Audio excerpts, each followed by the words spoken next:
A group of New Jersey 8th grade students schooled House Speaker Paul Ryan over his unwillingness to critique President Trump.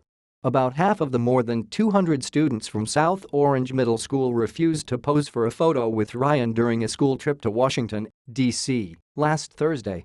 Matthew Malaspina, 13, who waited across the street with other classmates declining to be in the picture with the Wisconsin Republican, said the school informed them the night before of the photo op on the Capitol steps. "I was like, oh God, I'm not taking a picture with this man. I first texted my mom, because my mom hates Paul Ryan as well," Matthew told the Post on Sunday.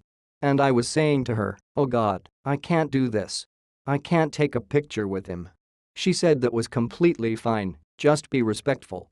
Being in the photo wasn't mandatory, Matthew said, so he was surprised by the number of students who agreed to turn out because of the lack of support among the students for Trump. "Our school is pretty liberal. I only know 3 Trump supporters in our grade, and there's a lot people in our grade. So it's fairly liberal. Teachers knew that a lot of people didn't like Paul Ryan," he said. "But they gave us the option. I was shocked by the number of people who wanted to join me and my friends to not take a picture of him. It was like half the grade."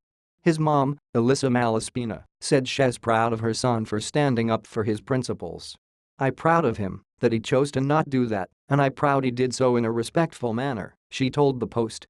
"Yes, Ryan is the 3rd most powerful person in the nation, technically, but I don't agree with his stance on a lot of things and neither does my child." A post shared by Speaker Paul Ryan @SpeakerYan on children that age have the ability to make choices, Alyssa Malaspina said of standing by her son's decision and to make educated choices, and they are not indoctrinated by their parents. And they have a good understanding of what's going on in society. "I respect children who chose to take a picture with him, and also kids who don't." Asked about her disagreements with Ryan, she quipped, "I don't think we have enough time." But she ticked off her main gripes: not enough support for public education and library funding, the GOP healthcare plan that could mean 23 million fewer Americans without insurance, and his stance on LGBTQ rights. "I have pre-existing conditions. My son has pre-existing conditions. My husband has pre-existing conditions that under this new law, if my husband or I lose our jobs we might not be able to get healthcare and that's scary," she said. Ryan, who helped shepherd Trump's plan to repeal and replace Obamacare through the House, recently shrugged off the burgeoning investigations into the White House's possible ties to Russia and the president's referring to ousted FBI Director James Comey as a nut job could harm the GOP majority in Congress. "Blah, blah, blah, blah, blah is what I say about that stuff," Ryan said during a recent radio interview.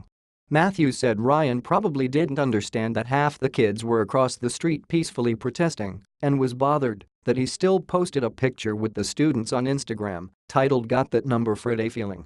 "I was disgusted. What he wrote was hilarious. Hess with a bunch of people who don't really like him and says I got that Friday feeling. And that's what I was really annoyed about it. If he realized a lot of people didn't take a picture of him and most people in that picture didn't like him, which is kind of ironic," Matthews said. A spokesman for Ryan said the speaker always appreciates the opportunity to welcome students to the Capitol